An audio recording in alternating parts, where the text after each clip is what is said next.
This episode of The Construction Record is brought to you by the Ontario Sewer and Water Main Construction Association. Clean water is everybody's business.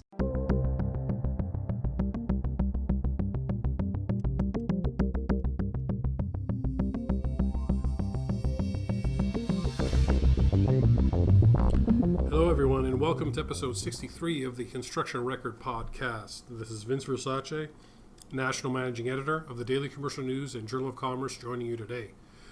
For today's episode, the team and I will be exclusively talking about one person, and that is Brian Martin, former publisher of the Journal of Commerce.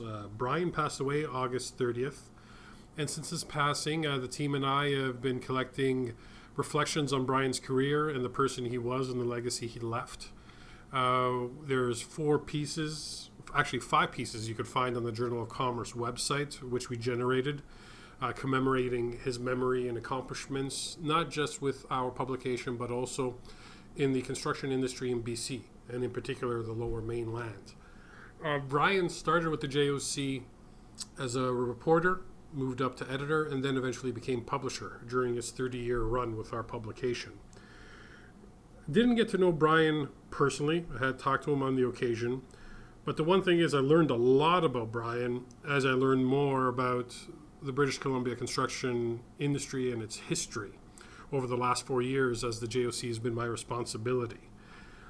Brian is one of those folks that becomes an institution when he's at a place, not just because he hung around, but because he was an innovator, he would think out of the box, and he had passion. He covered this industry passionately. And I find I can equate Brian's impact on the industry through his work. I can equate it to an experience we had here at the Daily Commercial News just a couple of years ago when Corky Corluk passed. Corky was a longtime reporter and editor of the Daily Commercial News and was still a contributing columnist weekly to the DCN right up until his passing.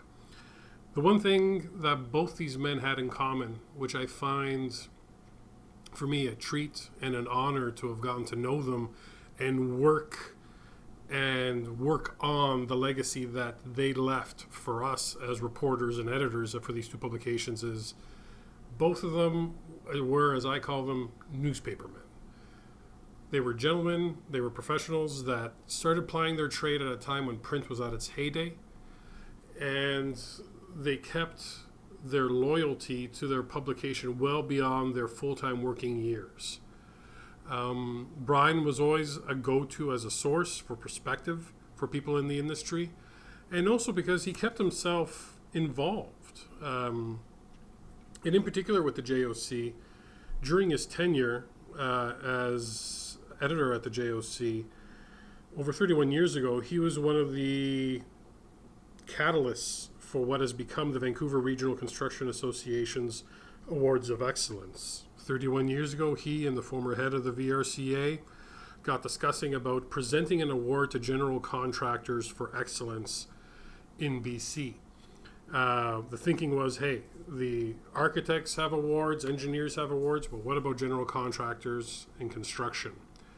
And that one single award that they presented 31 years ago has blossomed into a massive event that the VRCA puts on every year, celebrating the excellence of construction in the Lower Mainland and in British Columbia. And Brian, in the end, was a lifetime member as well of the VRCA's group. He was a lifetime member there. He worked still with the Awards of Excellence committee. He was a champion of both journalism and construction combined. And we're lucky to have had his stewardship for our publication. There is a legacy there.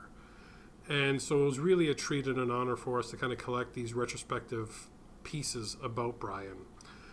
For me, from my chair, when I look at it, I can share a couple of anecdotes.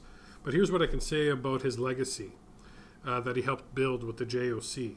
I once learned that he wrote a scathing editorial about a BC transportation minister, which prompted the ministry then to take out a full-page ad in the JOC announcing it would not advertise in it anymore. That's kind of a funny turn. When I learned about that story, I chuckled, not just because of the irony there of taking out an ad to tell you we're not going to advertise with you anymore, but also the fact that Brian had the wherewithal to stick with that editorial. Many a time, especially in business-to-business publications, the business end of things can sometimes try to influence the journalism side of things. But Brian held steadfast and went with it. And I got to admit, to me, that scores a lot of points for many of us that are hardcore journalists, because sometimes the truth can be messy. But I think I should leave it to Brian in his own words what he thought about construction. And it's something that I can relate to when I read this. Having been the son of someone that was involved in construction, this industry helped feed my family and really laid down the seeds for me to launch my career in journalism. I'm lucky enough to have had that experience in both worlds, early in my life and now later on in my life. And Brian seemed to get the message that we always try to share with new writers, new staff that come into our teams at the JOC and DCN. And that relationship, that message is that construction touches your life at every point of the day. From the time you wake up in the morning, when you swing your feet off your bed and flick that first light switch, construction's made an impact in your life. And there are similarities between the two industries of journalism and construction. We both build, we both create in two very different ways, but we both make something from nothing. And with that, I'll leave it to Brian's own words that he wrote in a column which was celebrating the Journal of Commerce's 100th anniversary 8 years ago. Brian wrote, "Someone has to get up every morning and breathe life into a newspaper. Somebody must take a blank piece of paper or a blank computer screen and turn it into a physical, living product. In that sense, the Journal of Commerce is very similar to the construction industry it has served for a century. Construction takes empty, often blank pieces of land and creates working, living structures. Publishing and construction, two very different industries, completely bound together for a century. If that's not a record, nothing is." And with that, I'm going to throw to Warren and Russ in the Burnaby office. They're going to continue the discussions and reflections on Brian. I encourage our readers and listeners to take the time and visit us at joconl.com, and you'll find the pieces that have been generated about Brian, and hopefully we've commemorated his memory and remembered his accomplishments and celebrated them in a fitting way. I think we have, and I think we gave the newspaperman a proper newspaperman send-off in the publication that he loved. Thank you, everyone. And here are Warren and Russ. Have a good day. This episode of The Construction Record is brought to you by the Greater Toronto Sewer and Water Main Contractors Association. Clean water, our goal, our future. Thanks, Vince. Here we are in the JOC offices, and Russell, you wrote a column about Brian Martin after your last interview with him a little while ago. So maybe you could go into what that was, how that played out. Yeah, I don't think I met Brian, maybe once or twice briefly. I didn't know him, but I did interview him earlier this year before he passed away recently.